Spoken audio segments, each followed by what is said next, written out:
Visakha steel ప్లాంట్లో జరిగిన దురదృష్టకర ప్రమాదాన్ని రాజకీయ లబ్ధి కోసం వాడుకుంటూ వైసీపీ శవరాజకీయాలు చేస్తోందని విజయనగరం ఎంపీ కలిశెట్టి అప్పలనాయుడు తీవ్ర ఆగ్రహం వ్యక్తం చేశారు.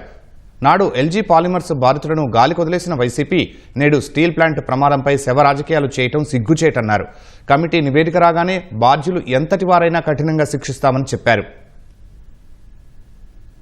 బాధాకర విషయం ఏంటంటే ఆ రోజు ఎల్జీ పరిశ్రమ ఏదైతే ఉందో ఆ పరిశ్రమ సంబంధించిన ప్రమాదం జరిగినప్పుడు మీరు ఈ రకంగా మీ అధికారులు ఉండేటప్పుడు జరిగిన ప్రమాదానికి మీరు ఎలా స్పందించారో ప్రజానీకానికి గుర్తుండే ఉంటుంది.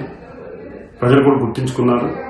కనీసం మానవత్వం లేకుండా వ్యవహరించారు. జగన్మోహన్ రెడ్డి చీఫ్ మినిస్టర్ ఉండగా కనీసం వారికి వచ్చి వాదాలు చేసే పరిస్థితి కూడా రాలేదు. ఇన్సిడెంట్ జరిగిన కొద్ది గంటలకే ప్రభుత్వం స్పందించి ఈరోజు వారిని ఆదుకున్న పరిస్థితి వస్తే దాన్ని కూడా రాజకీయం చేసే పరిస్థితి వస్తుంది. స్టీల్ ప్లాంట్ ని ప్రైవేటీకరణ చేస్తున్నామని దుష్ప్రచారం చేస్తున్న మీరు 5 సంవత్సరాలు గాలికి వదిలేసి ఆ భద్రతా వ్యవహారాన్ని కూడా గాలికి విడిచిపెట్టి మీరు ఈ రోజు ఎన్డీఏ కూడా ప్రభుత్వం మీద దుష్ప్రచారం చేయడం విడ్డూరంగా ఉందని ఈ సందర్భంగా తెలియజేసుకుంటున్నాం. మీకు ఏది కూడా రాజకీయం చేయాలి తప్ప ప్రజల ప్రయోజనాల కోసం గాని భద్రతా విషయంలో గాని ప్రజల మనోధైర్యాన్ని దెబ్బతీసే విధంగా మీరు మాట్లాడుతున్న తీరుని మేము తీవ్రంగా ఖండిస్తున్నామని మీ ద్వారా తెలియజేసుకుంటాం.